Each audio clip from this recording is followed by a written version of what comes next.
le projet, c'est de mettre en situation d'apprentissage des jeunes de l'IME sur une période environ de 1 mois, en alternant des moments au CFA et des moments en entreprise. Quand on a commencé les classes externalisées en 2020, on nous a aussi parlé du projet SCAP, CAPA jardinier paysagiste.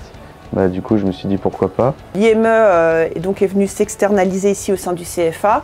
On a commencé à travailler avec eux en immersion sur certains jeunes de l'IME qu'on a mis sur des séances de sport ou des séances de travaux pratiques. Donc ça a débuté comme ça. Les enfants en soi sont quand même de nature très inclusifs. Et c'est là où la place de l'adulte est importante depuis qu'ils sont tout petits. Et c'est ça l'inclusion.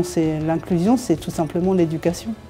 Il y a une bonne ambiance, mais il y a aussi une cohésion de groupe aussi. D'abord, on voit la personne, on voit ce qu'elle a envie, et après, on fait en sorte de tout mettre en place pour qu'elle puisse réussir et obtenir son diplôme.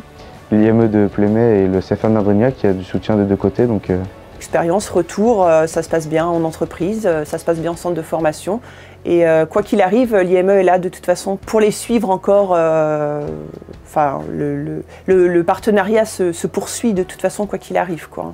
Il ne s'arrête jamais. La pratique des années 70 à 90, c'était plutôt les mettre dans des lieux adaptés en espérant qu'ils puissent réintégrer.